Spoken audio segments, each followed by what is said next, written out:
Tumsifu Yesu Kristo. Mtazamaji mpendwa Tumaini TV, ipe nafsi yako tumaini. Matumaini yangu kwamba afya yako ni njema na unatutazama vizuri kupitia channel 470 kingamuzi cha Azam, lakini pia application yetu Tumaini Media ambako unatazama matangazo ya Tumaini TV, lakini pia unaweza kusikiliza radio Tumaini humo na kusoma kurasa za gazeti Tumaini Letu. Katika YouTube mubashara kabisa andika Tumaini_TV, subscribe, na baada ya hapo unaweza kututazama pia kwa uzuri kabisa. Hii iwe kwenye luninga au unaweza kutumia kifaa chochote kile ambacho kinakuwezesha kuingia kwenye internet, kishkwambi, simu janja, kompyuta mpakato ama kompyuta ya mezani na kadhalika. Pamoja nami studioni Areta Leonard Simon kutoka Parokia Mtakatifu Ambrose IPTL Jimbo Kuu la Dar es Salaam. Tunaendelea. Oh yes. Ya, mimi ni Gauden Sierra na kipindi ni Tumaini 33. Tunazungumza kuhusu ibada ya huruma ya Mungu katika muktadha wa rozari ya huruma ya Mungu. Na basi tutaanza kwa sala na baada ya hapo ataendelea Areta kutukumbusha kidogo. Alafu baada ya hapo tuzame kwenye somo la leo. Karibu sana. Asante kaka Gao. Tusali kwa jina la Baba na la Mwana na la Roho Mtakatifu. Amina. Atukuzwe Baba na Mwana na Roho Mtakatifu, kama mwanzo na sasa na siku zote na milele. Atukuzwe Baba na Mwana na Roho Mtakatifu, kama mwanzo na sasa na siku zote na milele. Atukuzwe Baba na Mwana na Roho Mtakatifu, kama mwanzo na sasa na siku zote na milele. Tumsifu Yesu Kristo. Milele amina. Ndio. Bali ya uzima. Salama. Jumapili nyingine tena. Kabisa. Leo tumesherehekea sikukuu ya mwili na damu yake Bwana wetu Yesu Kristo. Na wana moyo takatifu wa Yesu. Kesho tunaanza na hii Ekaristi novena. I'm not novena, mafungo. Yes. Itakuwa itakuwa tarehe 23. Hivi nyinyi mnarusha live Jumatatu? Tunakuepo. Mnakuepo. Lazima tuwe na nyinyi. Sasa itategemea, inawezekana tusiwepo siku zote. Lakini walau huenda ile siku ya ufunguzi na siku kuu ya na katikati hapo kwa kilele ile tuko wote ile moyo mtakatifu wa Yesu, kwa sababu ni somo letu wote. Kwa hiyo lazima tuwepo. Tutakuwa pamoja. Hiyo lazima ile. Hiyo lazima hiyo. Karibu kaka Gao, karibu ndugu wapenzi watazamaji na wasikilizaji. Tunaendelea na mada rozari ya huruma ya Mungu. Hii ipo ndani ya devotion, ibada ya huruma ya Mungu. Tunaipata huko rozari ya huruma ya Mungu ambayo Bwana wetu Yesu Kristo alimfundisha Mtakatifu Maria Faustina Agosti 13 na 14, 1935. Bwana wetu alisema ni sala inayotuliza hasira ya Baba. Ndio. Kwa hiyo Bwana anatutaka tuombe hii sala, kuwaombea roho za marehemu walioko toharani, kuombea wagonjwa, kuombea wanaokufa, kujiombea na sisi wenyewe. Pia Bwana alisema tuombe kupitia sala hii lolote lile, mradi yapatane na mapenzi yake. Hayo tunayoomba Bwana ameahidi atatujalia hiyo neema. Pia Bwana Yesu amesema hii sala yeyote atakayeisali atamkumbatia na kumpa ulinzi, hasa katika maisha yake hapa duniani na mpaka wakati wa kufa kwake. Kwa hiyo Bwana Yesu akikukumbatia, ina maana huo ndo ulinzi wake anaokupa wakati wa maisha ya hapa duniani na hasa wakati wa kufa kwetu. Bwana alimwambia Mtakatifu Maria Faustina wasi watu waisali sala ya rozari ya huruma ya Mungu niliyokufundisha, kwa sababu inatuliza hasira ya Baba yangu. Na Mtakatifu Maria Faustina anasema yeye aliunganishwa kwa namna ya pekee na watu ambao wanaokufa. Anasema wengine nilikuwa siwajui kabisa katika maisha yangu. Anasema alikuwa nasikia sauti za wagonjwa, watu wanaokufa ambao wako kilomita mbali zaidi na yeye. Wanamuita Sister Faustina, tunaomba utuombee kwa hiyo rozari ya huruma ya Mungu, ninakufa. Kwa Maria Faustina anasema alikuwa anazisikia hizo sauti mara nyingi. Anasema Mungu alipenda amuunganishe kwa namna hiyo na watu wanaokufa. Na Bwana Yesu anasema alikuwa anamwambia Mtakatifu Maria Faustina mara nyingi, nisaidie kuokoa roho. Maria Faustina anasema roho zipi na naokoaje? Anamwambia nisaidie kuokoa roho za watu wanaokufa kwa sala niliyokufundisha, yani rozari ya huruma ya Mungu. Maria Faustina anasema watu wengi alikuwa anawaombea, hata watu wengine roho zingine ziko toharani walikuwa wanakuja kujitambulisha, mimi fulani niko toharani, Sister Faustina naomba niombee, kwa nguvu ya hiyo sala ya rozari ya huruma ya Mungu. Maria Faustina akasii sana kwamba inafaa sana hii rozari, hasa kwa wale wanaokufa. Bwana anawapa neema katika roho zao. Mtakatifu Maria Faustina baada ya kuona neema kubwa inayotolewa na Bwana Yesu kwa nguvu ya hii rozari ya huruma ya Mungu, akasali mbele ya Mungu. Anampa Mungu sifa kutokana na hii huruma isiyokuwa na kifani, huruma iliyozidi upeo wa mwanadamu. Alisali sala hii alisema, Mungu wa huruma isiyo na kifani, ambaye unaniruhusu nitoe unafuu kupunguza maumivu kwa wanaokufa kwa sala zangu zisizostahili, ubarikiwe mara elfu nyingi kama nyota za angani na matone ya maji katika bahari zote. Hacha huruma zako zisikike pande zote za dunia, na ziinuke hadi kwenye miimo ya kiti chako cha enzi, zikitoa sifa kwa ukuu wa sifa zako. Hiyo ni huruma yako isiyoweza kufikirika, Mungu wa huruma isiyo kifani. Uziweka upya roho takatifu na roho zote za mbinguni.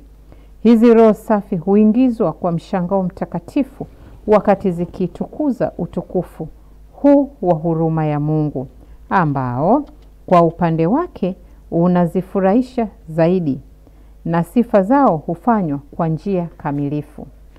Mungu wa milele, jinsi ninavyotamani sana kutukuza sifa hii kuu zaidi, yani huruma yako isiyo na kifani.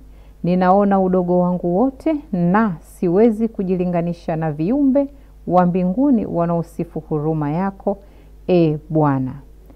Bwana, na pongezi takatifu, lakini mimi pia nimepata njia kamili ya kuitukuza huruma ya Mungu isiyo na kifani. Amina. Kwa hiyo Mtakatifu Maria Faustina alimshukuru Mungu kwa sala hii. Aliiona huruma ya Bwana Mungu isiyo na kifani iliyozidi upeo wa mwanadamu. Rozari hii ambayo inatuliza hasira ya Baba. Rozari ambayo Bwana wetu Yesu Kristo yeye mwenyewe ndiye aliyemfundisha Mtakatifu Maria Faustina Kowalska. Kwa hiyo leo tunaendelea na matokeo ambayo Bwana wetu Yesu Kristo alikuwa anamfundisha na kumwonyesha Mtakatifu Maria Faustina Kowalska kuhusu ibada ya huruma ya Mungu na kuhusu rozari ya huruma ya Mungu. Matokeo haya ambayo Mtakatifu Maria Faustina aliambiwa na Bwana Yesu, andika kama ninavyokuambia. Ndio maana akawa anamuita katibu wangu. Kwa Maria Faustina alikuwa anaandika ni oda kutoka kwa Bwana wetu Yesu Kristo. Alikuwa anaandika maongezi yake na Mama Bikira Maria, maongezi na malaika, maongezi na watakatifu. Unakumbuka kipindi kile wakati tunaongea habari za malaika na watakatifu, Maria Faustina anasema kila akiwa anasafiri anaingia kwenye treni, anamwona malaika wake mlinzi yuko pembeni, alafu wanamtafakari Mungu na wanasali rozari ya huruma ya Mungu kuombea safari, yeye na malaika wake mlinzi. Kwa anasema kila anavyokuwa na safari, anavyosafiri, anakuwa anasali hii rozari ya huruma ya Mungu na malaika wake mlinzi. Kwa hiyo na sisi tuchukue hapo, tukiwa tunasafiri, tuite malaika wetu walinzi na tusali nao hii rozari ya huruma ya Mungu. Kumbe malaika zetu huwa wanasali na wao pia. Nao pia wanamtafakari Mungu. Basi ikiwa sisi role model wetu ni watakatifu wa Mungu ambao wameishi hapa duniani, nasi tupite huko ambako wao walipita, nasi tufanye yale ambayo tujitahidi kadiri ya uwezo wetu, na sisi tufanye hayo. Tukiwa tunasafiri, tuite malaika wetu walinzi ili tuweze kusali nao hii rozari ambayo Bwana wetu Yesu Kristo alimfundisha Mtakatifu Maria Faustina. Tuna tokeo hapa la Disemba 28, 1936. Mtakatifu Maria Faustina anatuambia hivi: leo nimeanza novena ya huruma ya Mungu. Nasali novena na rozari ya huruma ya Mungu. Yaani najiweka mwenyewe kiroho mbele ya picha ya huruma ya Mungu, huku nikisali rozari hii na novena ya huruma ya Mungu niliyofundishwa na Bwana wetu Yesu Kristo. Mtakatifu Maria Faustina anasema siku ya pili ya novena nikaiona ile picha ya huruma ya Mungu kama ilivyo. Ile picha ilikuwa hai. Bwana alikuwa hai pale kwenye ile picha. Maria Faustina anasema picha ilikuwa imepambwa na taa zisizo na idadi, na nikaona umati mkubwa wa watu umefika pale mbele ile picha ya huruma ya Mungu. Na anasema wengi wao walijawa na furaha katika roho zao.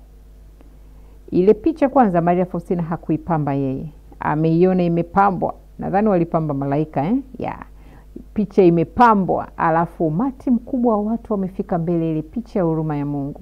Na picha ya huruma ya Mungu iko hai. Hapo Mtakatifu Maria Faustina alikuwa anasali novena na rozari ya huruma ya Mungu mbele ya picha ya huruma ya Mungu. Akaona hayo. Anasema roho nyingi zilikuwa zinatoka pale mbele ya picha zikiwa na furaha katika roho zao.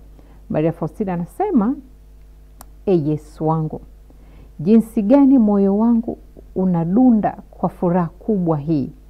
Na ninafanya novena hii ya huruma ya Mungu kwa nia za watu wawili, yaani askofu wangu pamoja na padri wangu Michael Sopoko. Na ninawaombea sana na kwa bidii kwamba Bwana wetu Yesu Kristo amwangazie askofu wetu ili aidhinishe rozari hii ambayo inampendeza sana Mungu pamoja na picha hii ya huruma ya Mungu, na kwamba asiache au kucheleweshwa kwa kazi hii ya huruma ya Mungu. Kwa hiyo alikuwa anamuombea padri wake Michael Sopoko pamoja na askofu wake ili Bwana Yesu amwangazie askofu aweze kuitangaza hii rozari na picha ya huruma ya Mungu. Maria Faustina anasema rozari hii ambayo inampendeza Mungu. Kwa kumbe hii rozari ya huruma ya Mungu inampendeza Mungu. Na kila anayefika, roho inayofika kwenye picha ya huruma ya Mungu, Maria Faustina anasema hiyo picha inakuwa imepambwa na taa nyingi zisizo na idadi. Alafu Bwana Yesu anakuwa yuko hai hapo. Alafu watu wote wanaofika hapo wanatoka mbele ya Yesu wa huruma, roho zao zikiwa na furaha. Kwa hiyo nasi pia tusali rozari ya huruma ya Mungu. Tusali novena zetu tunazosali mbele ya picha ya huruma ya Mungu.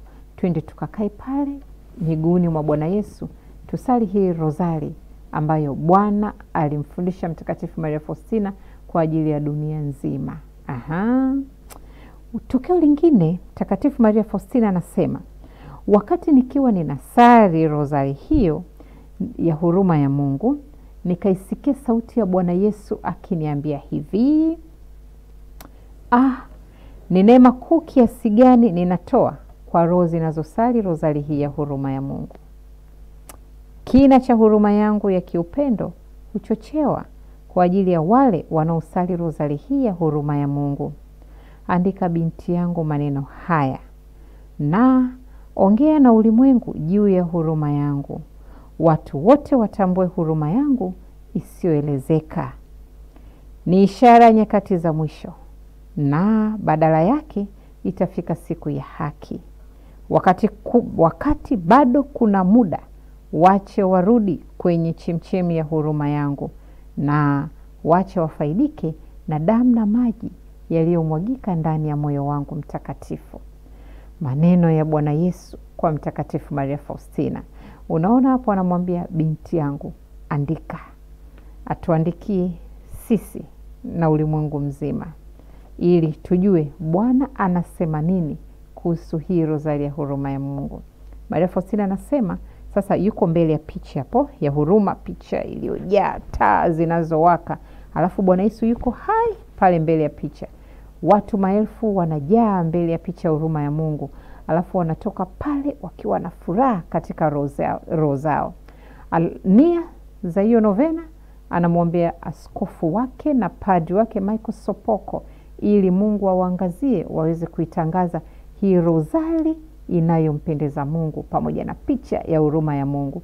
Anasema Maria Faustina, wakati anaendelea kusali rozari hii mbele ya picha ya huruma ya Mungu, Bwana Yesu ali hai pale kwenye picha akaanza kumwambia Mtakatifu Maria Faustina, ni neema kuu kiasi gani ninatoa kwa roho zinazosali rozari hii ya huruma. Kina cha huruma yangu ya kiupendo huchochewa kwa ajili ya wale wanaosali rozari hii ya huruma. Andika maneno haya binti yangu, na ongea na ulimwengu juu ya huruma yangu. Watu wote watambue huruma yangu isiyoelezeka. Ni ishara nyakati za mwisho. Badala yake itafika siku ya haki. Wakati bado kuna muda, wache warudi kwenye chemchemi ya huruma yangu. Wache wafaidike na damu na maji yaliyomwagika kutoka ndani ya moyo wangu mtakatifu. Bwana Yesu anasema, kabla ya haki, kabla ya siku ya haki, tuombe huruma yake. Sasa sisi tupo katika kipindi cha huruma ya Mungu. Tuombe huruma ya Mungu. Umeona, rozari hii ni sala inayompendeza Mungu. Bwana anafurahia tunavyoisali hii rozari ya huruma ya Mungu. Tufundishane. Mimi nikijua, fundisha na mwingine, fundisha na mwingine. Tunaokuana kwa namna hiyo, itafikia kipindi unapata ugonjwa huwezi hata kuongea. Yule uliyemfundisha ndiye atakayekusalia hii rozari. Haina maana ukabaki nayo peke yako katika roho yako. Fundisha wengi uiwezekanavyo, ili tuweze kuombeana. Maria Faustina anamalizia anasema, enyi roho za wanadamu, mtajificha wapi siku ya hasira ya Mungu? Kimbilieni katika chemchemi ya huruma ya Mungu. Ni jinsi ilivyo kubwa huruma ya Mungu. Na umati wa mioyo nilioiona wanapata faraja na furaha katika huruma ya Mungu. Waabuduo huruma ya Mungu watakuwa wakiimba wimbo wa sifa milele yote. Waabuduo huruma ya Mungu watakuwa wanaimba sifa za huruma ya Mungu milele yote. Una swali mpaka hapo kaka? Tunaomba neema ya kuwemo katika hao. Amina. Aombaye upewa. Aombaye upewa. Na huruma ya Mungu ni kuu. Bwana alimwambia Mtakatifu Maria Faustina. Maria Faustina alikuwa anashangaa jinsi Bwana anavyomwelekeza na yale anayoyaona. Bwana Yesu akamwambia, yote niliyokupa ni tone katika bahari ya huruma yangu. Kwa haya ambayo sisi tunayashangaa ni makuu yasiyoelezeka, lakini Bwana anamwambia ni tone la maji katika bahari ya huruma yangu. Kwa huruma ya Mungu haichunguziki, haielezeki. Na Bwana akamwambia Mtakatifu Maria Faustina kuwa malaika, wanadamu na malaika hawaijui huruma yake. Kwa huruma yake ni kuu.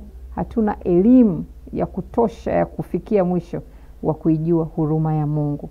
Kwa hiyo sisi Bwana anatudai matumaini yetu kwake. Kama ambavyo saini alimwambia Mtakatifu Maria Faustina aiweke kwenye picha yake ya huruma. Yesu, ninakutumainia. Sisi ndio tunatakiwa tumwambie Bwana Yesu anayewakilishwa pale kwenye ile picha ya huruma ya Mungu, Yesu, ninakutumainia. Kwa hiyo Bwana anatudai matumaini yetu kwake ili tuweze kuipata huruma yake. Huruma inapatikana tukiwa hapa duniani.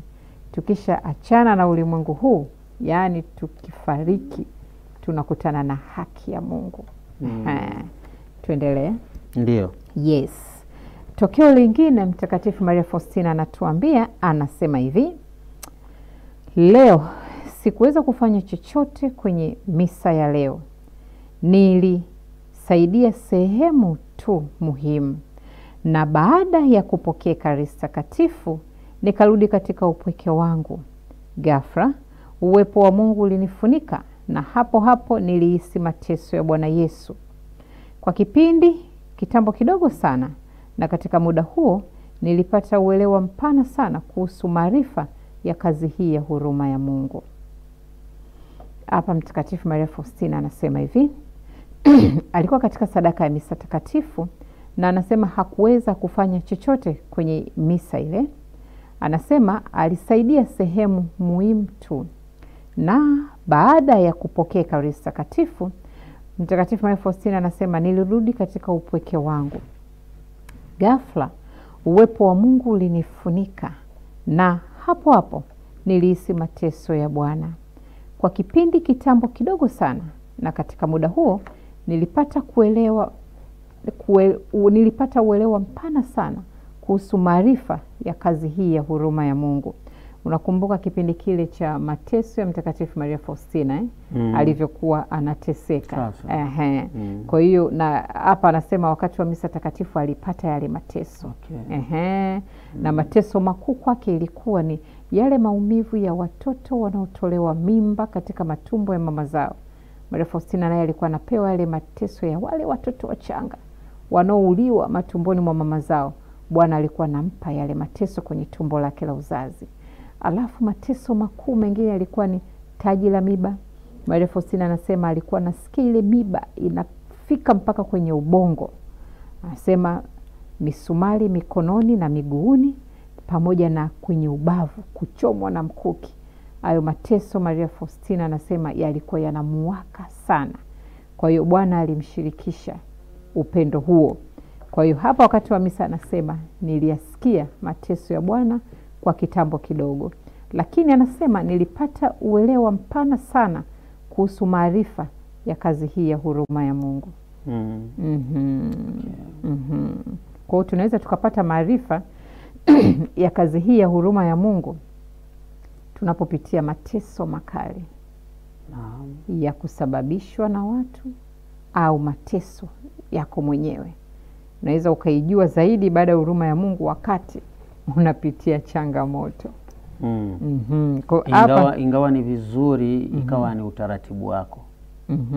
Yani kwamba ibada hii iwe ni sehemu ya maisha yetu. Tuwe na furaha, tuwe na huzuni, tuwe na mateso, tuwe katika hali yoyote ile, tuwemo. Hii ibada iwepo rohoni.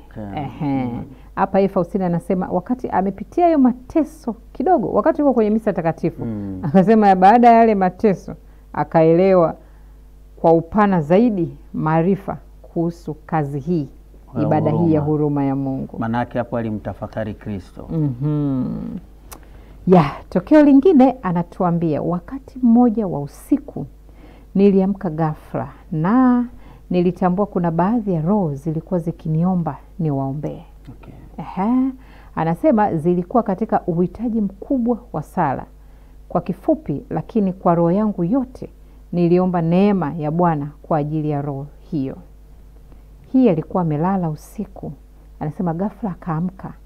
Anasema alisikia watu wanamuongelesha ambao hawako hapo kwenye convent wala hawapo hapo chumbani, wanamuomba sala, au watu walikuwa wako maili za mbali na yeye. Mungu alimuunganisha Mtakatifu Maria Faustina kwa namna hiyo, kwamba yoyote pale ulipo, Mungu alikuwa anaunganisha, utaongea, yeye popote alipo atakusikia na anatii kile unachomuomba. Kwa hapa alilala usiku, lakini akaamka ghafla, anasikia sauti za watu wanaomba, Sister Faustina tunaomba utuombee. Anasema na zilikuwa hizo roho au watu, hizo roho zilikuwa katika uhitaji mkubwa sana wa sala. Anasema lakini kwa roho yangu yote nikaomba neema na huruma ya Bwana kwa ajili ya roho hizo. Kwa akawaombea hao roho. Pia wakati fulani tutakuja kuona Mtakatifu Maria Faustina alikuwa anaonekana, inaitwa bilocation, kama Padre Pio vile. Hapa yupo, sehemu nyingine yupo, sehemu nyingine yupo, lakini ni wakati huo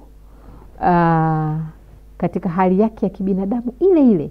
Na yeye mwenyewe anasema kwamba najijua ninaonekana sehemu tofauti, ninafanya kazi sehemu tofauti, lakini jinsi alivyokuwa anaonekana vile kote alikuwa anaenda kuwaombea wagonjwa. Atakuwa hospitali hii na atakuwa convent, ni yule yule katika uhai na uhalisia na ubinadamu ule ule, lakini anafanya kitu kimoja. Anasema nilikuwa najisikia na najiona Mungu anavyogawanyika kwenda kuwaombea wagonjwa. Alafu anarudi convent, kwa convent yupo, hospitali fulani yupo, kote anakuwepo kuwaombea wagonjwa. Kama Padre Pio vile alivyokuwa anagawanyika. Na Antonio wa Padua. Oh yes, inaitwa bilocation. Yeah. Mtakatifu Maria Faustina ingekuwa kama ndo na tunaipata na sisi. Hiyo neema kubwa sana kakagao. Hiyo neema kubwa sana ukimfikiria Padre Pio, mahusiano yake na Mungu, kazi alizofanya duniani na mateso aliyopewa, mateso ya Bwana Yesu. Utasema ana haki ya kuwa bilocation. Mkimfikia pia Mtakatifu Maria Faustina kupewa ibada kubwa kiasi hiki kwa ajili ya ulimwengu mzima na mateso aliyokuwa anayapitia. Yeah. Jitoleo ya kipekee sio? Katika roho na mwili. Sasa. Yeah. Muda wa mapumziko tunaendelea. Okay. Fika. Okay. Mtakatifu Maria Faustina anaendelea kutuambia kwamba ilikuwa mchana mmoja. Anasema mchana uliofuata nilienda wodini, hospitali hapo kwenye wodi ya wagonjwa. Anasema nilimwona mtu akiwa kufani. Nikatambua mateso ya mtu huyu yalianza usiku. Na nilipothibitisha hilo, nilijua ilikuwa wakati ambapo niliombwa naye sala. Unakumbuka tokeo la nyuma kwamba alisikia sauti ya mtu usiku, ghafla kaamka kwamba twende mapumziko. Hii habari ni ndefu. Dakika 3 zipo. Serious? Yes. Okay. Unakumbuka usiku ghafla alivyoamka akasikia sauti, Sister Faustina naomba niombee. Akasema akaiombea neema na huruma hiyo roho. Anasema ile roho ilikuwa katika uhitaji mkubwa sana wa sala.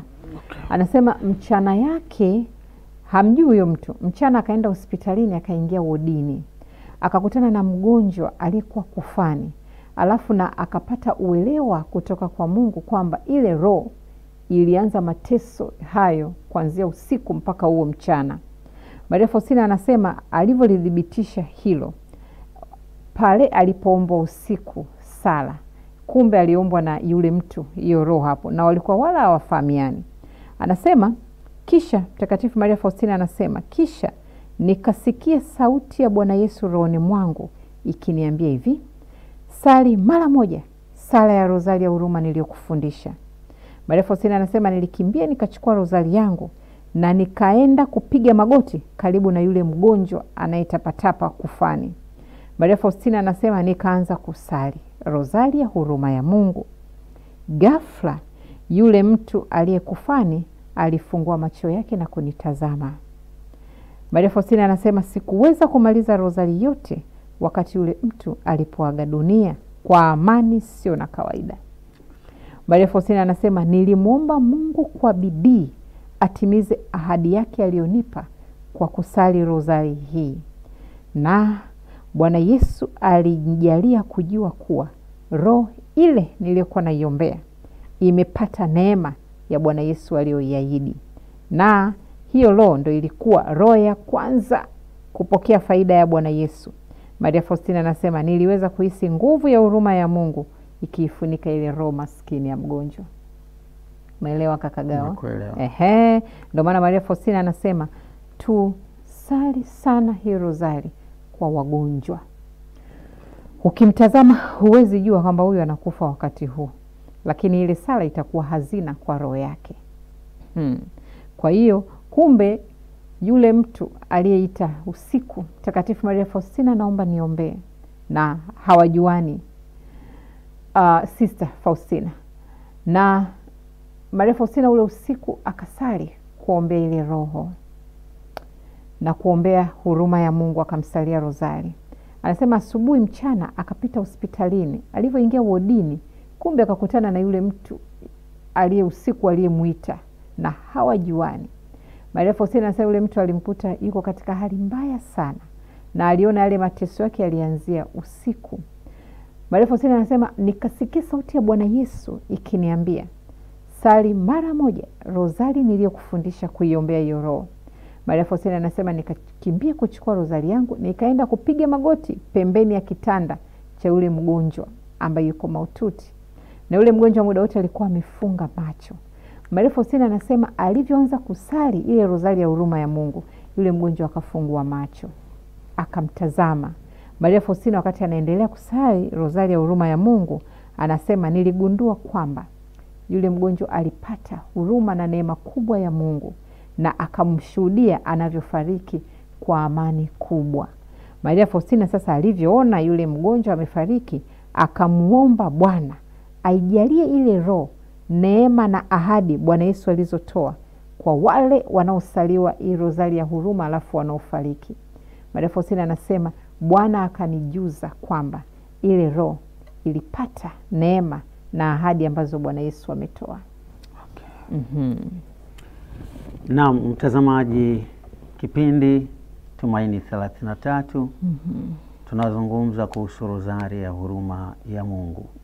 Na umeona nguvu ya rozari ya huruma ya Mungu katika tukio hili la karibuni hapa, akielezea Dareta namna ambavyo Mtakatifu Faustina aliweza kusali rozari hiyo karibu na kitanda cha mgonjwa, na mgonjwa akafa kifo chema, kifo cha amani na utulivu.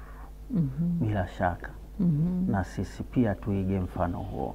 Tupate mapumziko mafupi, baada ya hapo tutaendelea na muktadha wetu.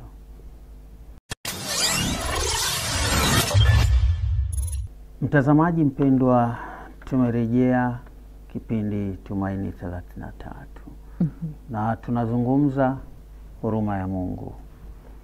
Tuendelea na rozari. Rozari. Bado tuko kwenye tukio hilo. Somo linanoga. Yeah, serious. Somo linanoga. Yeah. Unajua inawezekana mimi lakini wapo wengi ambao wanatutazama. Huenda walikuwa wanasari. Na hii ni kutokana na kwamba labda uko kwenye utume fulani au umeenda hija, umefundishwa haraka rozari ukaijua namna ya kuisali, lakini hawakuwa wanayajua haya. Oh yes. Yes. Hawakuwa wanafahamu kwamba hii rozari ina nguvu kiasi gani. Oh yes. Maana yake ni nini? Oh yeah. Ndio tumejua hapa kutoka kwa Don Nandi, baba kutoka Sumbawanga, lakini tumejua hapa pia kutoka kwa mababa wengine kwamba tunapozungumza huruma ya Mungu maana yake nini. Na kwamba kumbe sio rozari tu, ni package kabisa, ni seti nzima ya hiyo mifereji ambayo tunatakiwa tuiishi. Tungejulia wapi kama sio kipindi? Tungejua wapi kama sio Areta?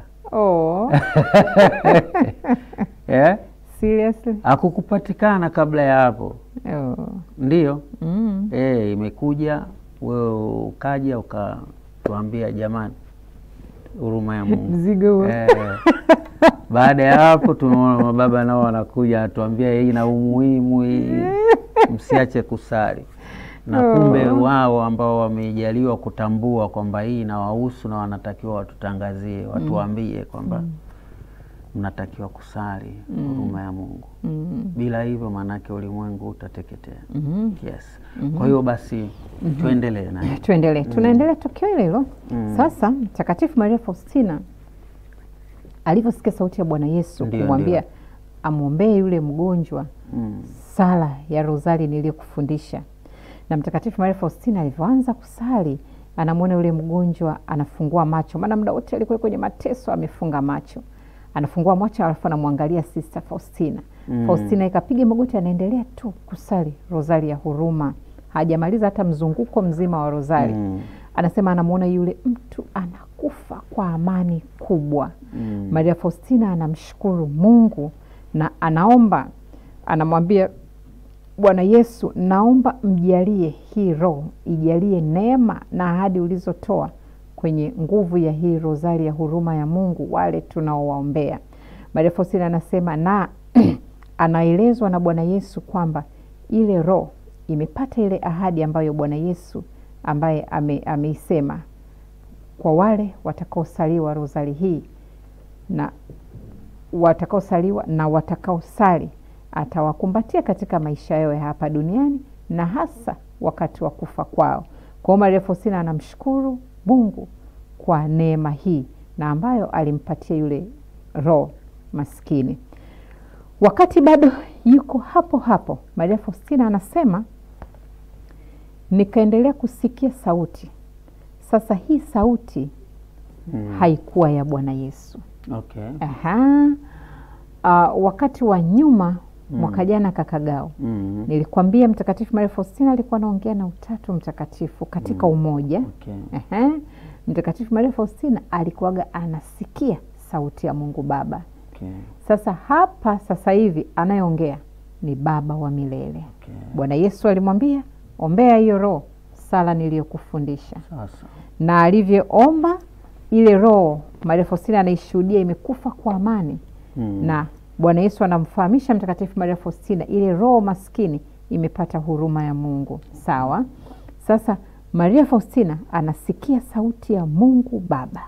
Okay. Anamwambia hivi. Maria Faustina anasema nikazama zaidi katika upweke wangu. Nikasikia maneno haya. Haya maneno yalitoka kwa Baba wa milele. Yanasema hivi: wakati wa kufa kwao nitatetea kwa utukufu wangu mwenyewe kila roho ambayo itasali rozari hii ya huruma, au wengine wanapoisali kwa mtu anayekufa. Malipizi hayo ni sawa. Na wakati rozari hii inasaliwa pembeni mwa kitanda cha mtu aliyekufani, hasira ya Mungu hutulizwa, huruma isiyo kifani hufunika roho hiyo, na kina kirefu cha huruma yangu nyororo usukumwa kwa ajili ya mateso makali ya mwanangu mpenzi. Okay. Umeelewa? Umeelewa. Sentensi ya mwisho inayomalizikia ndio inakupa jibu nani aliongea hapa.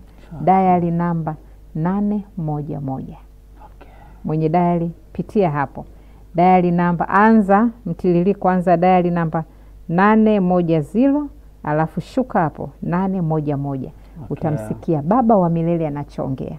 Anasema hivi: wakati wa kufa kwao nitatetea kwa utukufu wangu mwenyewe kila roho ambayo itasali rozari hii ya huruma, na au wengine wanapoisali kwa mtu aliyekufani. Malipizi hayo ni sawa. Wakati wa rozari hii inasaliwa pembeni mwa kitanda cha mtu aliyekufani, hasira ya Mungu hutulizwa, huruma isiyo kifani hufunika roho hiyo, na kina kirefu cha huruma yangu nyororo husukumwa kwa ajili ya mateso makali ya mwanangu mpenzi. Okay. Kwa Baba anatoa huruma yake kwa ajili ya mateso makali ya mwanae mpenzi. Ndo maana maneno ya rozari ile, kwa ajili ya mateso makali ya Bwana wetu Yesu Kristo utuhurumie sisi na dunia nzima. Na hapa anamwambia Mtakatifu Maria Faustina, sisi tunaosali tukiwa wazima na wale walio kwenye kitanda cha maututi tukiwaombea hii rozari, malipizi hayo ni sawa. Okay. Ndio maana Maria Faustina anasema tuwaombee sana wagonjwa na waliokufani, kwa sababu Mungu mwenye huruma anatoa huruma kubwa sana kwa nguvu ya hii rozari ya huruma ya Mungu kwa wale wagonjwa na wale wanaokufa. Sasa hapa anayeongea ni Baba wa milele. Wakati wa kufa kwao, ninatetea kwa utukufu wangu mwenyewe kila roho ambayo itasali rozari hii au wengine wanapoisali kwa mtu anayekufa. Malipizi hayo yanakuwa sawa. Wakati rozari hii inasaliwa, pembeni mwa kitanda cha mtu aliyekufani, hasira ya Mungu hutulizwa, huruma isiyo kifani hufunika roho, na kina kirefu cha huruma yangu nyororo husukumwa kwa ajili ya mateso makali ya mwanangu mpenzi. Kwa hiyo Baba wa milele anamwaga huruma yake kwa ajili ya mateso makali ya mwanaye mpenzi. Hapa ameongea Baba mwenyewe kwa Mtakatifu Maria Faustina, na Bwana Yesu ametujulisha kwamba anatoa huruma kwa ajili ya mateso makali ya mwanaye mpenzi. Na rozari ambayo Bwana Yesu alimfundisha Mtakatifu Maria Faustina, tunarudi kule kule kwa ajili ya mateso makali ya Bwana wetu Yesu Kristo, utuhurumie sisi na dunia nzima. Kifungu hiki umekisoma mara 3. Maana yake Mungu katika nafsi zake kina gusa sana roho zetu. Kwa hiyo maana yake Mungu katika utatu mtakatifu. Upo hapo aliongea Baba wa milele. Wewe uliyedhamiria hivyo au imetokea tu coincidence? Anauliza tu, ulidhamiria kusoma mara 3? Kakagao inagusa. Kakagao inagusa, you see kwa sababu Baba. Sasa Baba anasema Maria Faustina anamalizia alivyosikia maneno haya ya Baba. Maria Faustina anasema ikiwa kila mtu atagundua ni jinsi gani huruma ya Bwana Mungu ilivyo kubwa, na ni jinsi gani sisi sote tunahitaji hii huruma ya Mungu, haswa sahihi muhimu ya kufa. Sasa Baba anaongea, kuna nini tena Kakagao? Manake hii inathibitisha sasa yes, kwamba kweli huruma ya Mungu upo, na kweli tukisali Baba wa milele tunamuita Baba wa milele. Na tunamuomba kwa ajili ya mateso makali ya Bwana wetu Yesu Kristo, ambaye na hapa Baba anasema ninatoa hii huruma kwa ajili ya mateso makali ya mwanangu mpenzi. Sawa kabisa. Hii nimesoma mara 3 Kakagao, inagusa sawa, inagusa sana roho zetu. Tuna wagonjwa majumbani mwetu, tuwapambanie kwa hii rozari ya huruma ya Mungu. Maria Faustina anasema ikiwa kila mtu angegundua jinsi huruma ya Bwana Mungu ilivyo kubwa kiasi gani, sisi sote tunahitaji huruma ya Mungu, haswa sahihi muhimu ya kufa. Haijalishi mimi mzima, mimi niko sawa, mimi sihumwi, unahitaji sana huruma ya Mungu.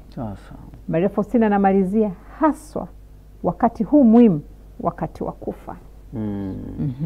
Na somo hili linafundishwa kwa wakati muafaka tukiwa katika jubilei ya matumaini. Kwa hiyo hatukati tamaa. Spes non confundit, tumaini alitayarishi.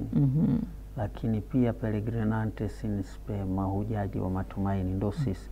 Kwa hivyo maana yake kwamba unatoa somo hili wakati ambao unaendana na kanisa linavyotaka, kwamba tuwe watu wa matumaini muda wote. Na saini inasemaje Bwana alisema? Yesu ninakutumainia. Yes. Na hapa ni Tumaini TV. You see, tuko pamoja kwenye kila sehemu. Ndio maana yake. Yeah. Kwa hiyo kwako mtazamaji mpendwa, kama ambavyo pia mababa walitukumbusha wakati mwingine tuwe tuna kalamu na sehemu ya kuandika hivi ambavyo vinafundishwa, kwa sababu inakusaidia pia kukumbuka. Sio maigizo, sio utani wala sio kama umekaa kwenye runinga basi unafurahi kumuona Reta labda kutazama anavyoongea au mimi ninavyo, lakini hiki ambacho anakieleza kinatoka kwenye diary ya Mtakatifu Faustina Sister Kowalska ambaye alielekezwa na Bwana Yesu Kristo kutufundisha haya. Tuendelee. Kwa hilo tukio la namba 810 mpaka 811 limeishia hivyo. Limeishia na baba wakitaka kujua ile Faustina. Rosari, hilo neno la kwenye rosari waende hapo. Baba alichokiongea. Namba anzia 810 mpaka 811. Diary ya Mtakatifu Maria Faustina. Tokeo lingine, Mtakatifu Maria Faustina. Sasa tusikilize mazungumzo yake. Baba na mwana, binti. Bwana Yesu alikuwa anapenda kumuita binti yangu Mtakatifu Maria Faustina. My apostle, my secretary. Kuna siku alimuita my chosen one. Anapenda kumuita binti yangu. Kwa hiyo hapa sasa wanaongea binti, bwana na binti yake. Maria Faustina anasema hivi: nilipopumzika karibu na moyo wake mtakatifu mwema sana, nikamuita, nikamwambia, Bwana Yesu, nina mengi ya kukuambia. Ndipo Bwana Yesu akaniambia kwa upendo mkubwa sana, nena binti yangu, nami ninakusikia. Faustina anasema, nami nilianza kueleza uchungu wa moyo wangu kusema hivi: ni jinsi gani nilivyojali wanadamu wote, kwamba wao hawakujui wewe, na wale ambao wanakujua Bwana Yesu hawakupendi kama unavyostahili kupendwa. Pia naona ni jinsi gani wadhambi wanavyokukosea sana.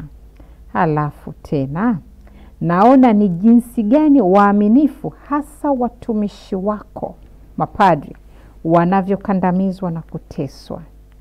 Pia naona roho nyingi zikikimbilia kwenye shimo la Jehanamu. Bwana Yesu, unaona, huu ni uchungu ambao unaumiza moyo wangu na mifupa yangu. Ingawa unanionyesha upendo wa pekee na kujaza moyo wangu kwa mito ya furaha yako, lakini hii haipunguzi mateso niliyoyataja, lakini badala yake yanaingia kwenye moyo wangu dhaifu kwa ukali zaidi.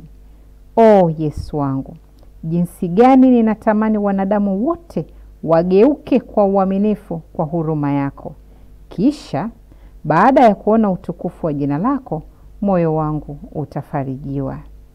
Maria Faustina anasema, Bwana Yesu alisikiliza haya yaliyotoka kwenye moyo wangu maskini kwa umakini na shauku, kana kwamba hakujua chochote juu ya hayo. Na hii ilinipa urahisi zaidi wa kuongea na Bwana wangu. Ndipo sasa Bwana Yesu akanijibu, akaniambia hivi: binti yangu Faustina, maneno yako ya moyo wako yananifurahisha, na kwa kusali rozari hii ya huruma niliyokufundisha, utawaleta wanadamu wote karibu na moyo wangu mtakatifu. Maria Faustina anasema, baada ya maneno haya ya Bwana Yesu, nilijikuta nimebaki peke yangu, lakini uwepo wa Mungu daima uko rohoni mwangu. Umesikia Mtakatifu Maria Faustina anavyoelezea uwepo wa Mungu daima uko rohoni mwangu. Neno zito sana. Hii tokeo ni tamu sana.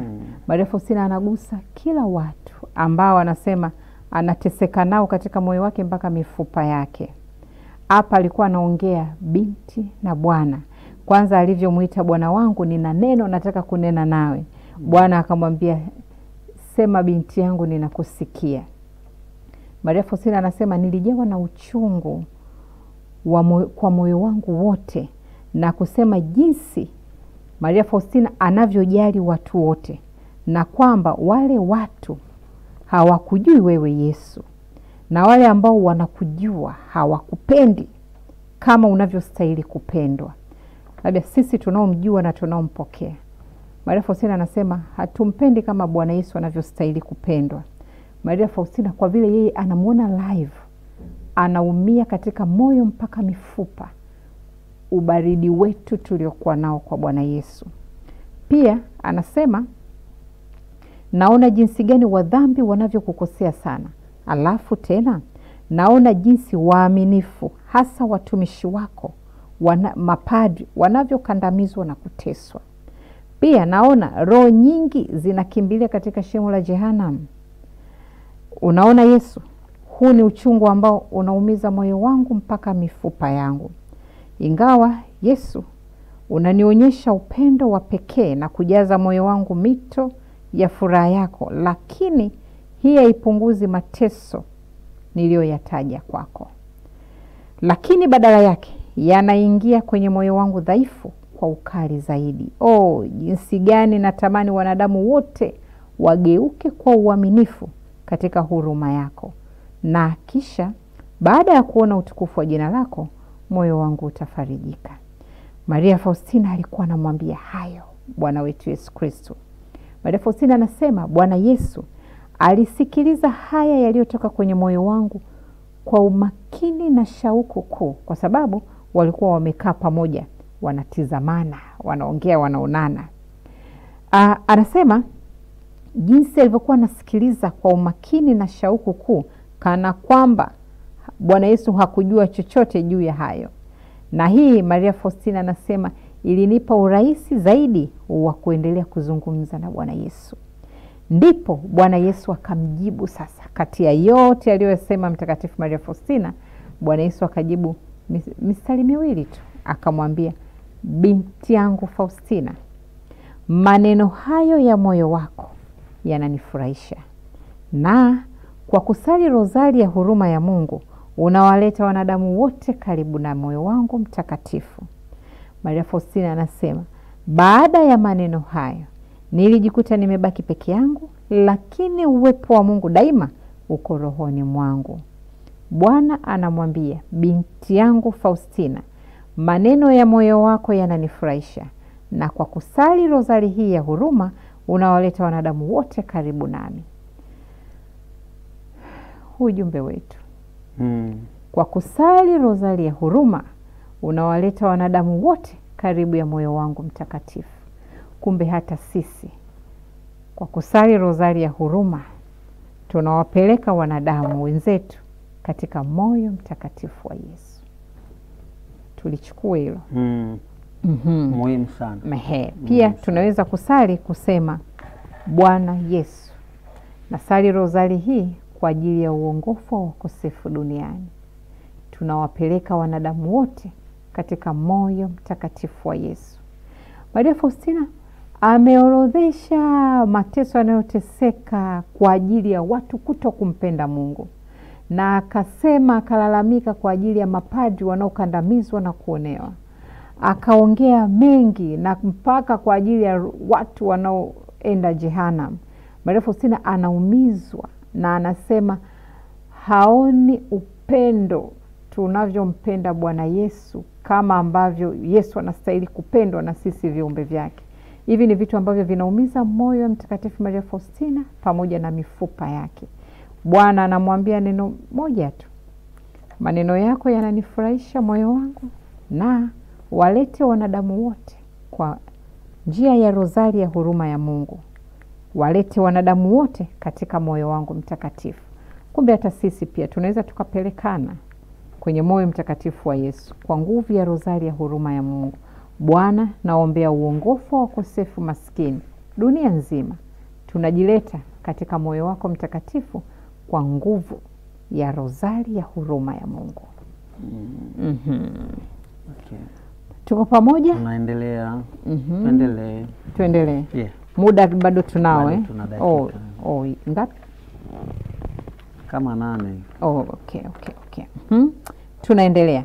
Mtakatifu Maria Faustina anasema hivi, hilo tokeo limeishia hapo, tunaenda tokeo lingine.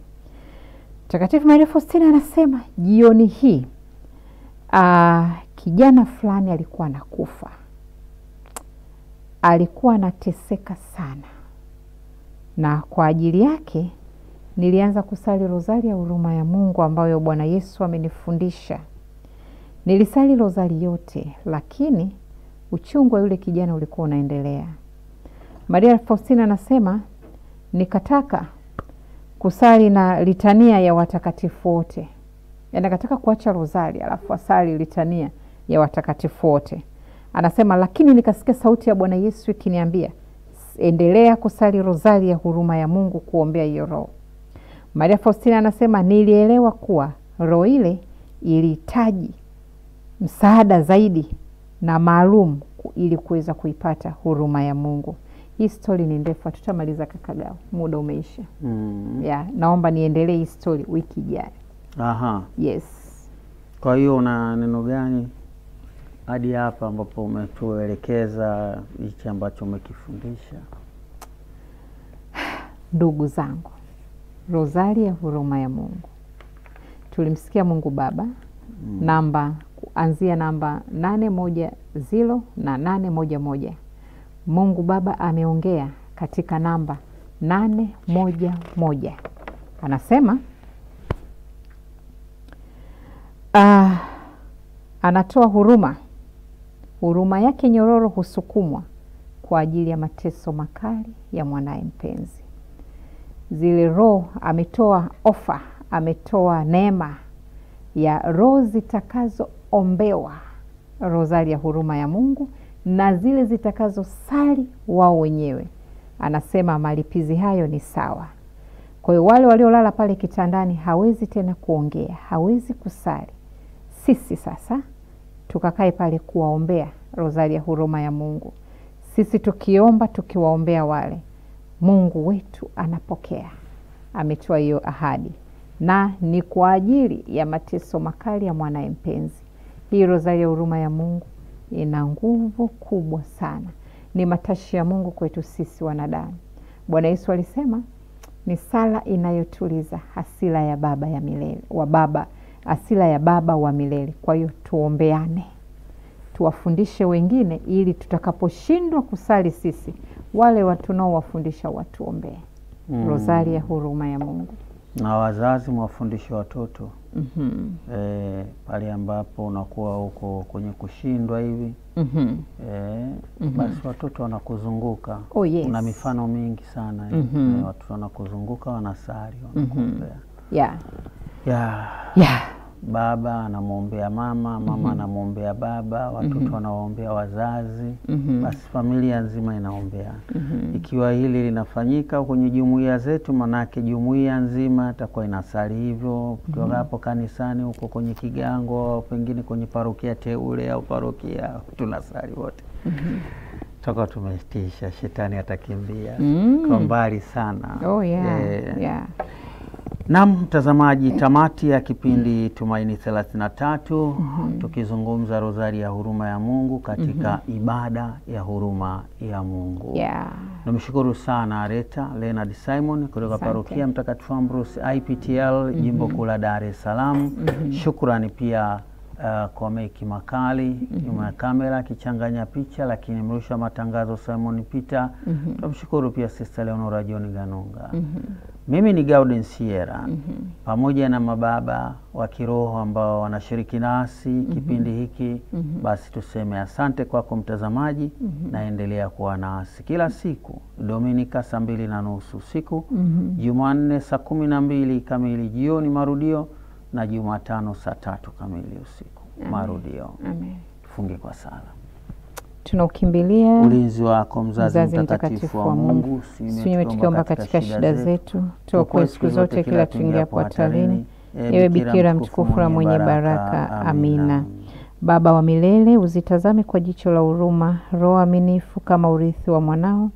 Kwa ajili ya mateso yake makali, uzibariki na kuzilinda daima, zisipoteze upendo na thawabu ya imani takatifu, bali pamoja na umati wa malaika na watakatifu wote ziitukuze huruma yako isiyo na mwisho kwa milele yote. Amina. Malaika na watakatifu wote wa Mungu, malaika na watakatifu wote wa Mungu, malaika na watakatifu wote wa Mungu. Tumsifu Yesu Kristo milele. Amina. Baba na Roho Mtakatifu. Amen. Tumaini Media watie moyo nduguzo, Jubilei 2025, mahujaji wa matumaini. Amen.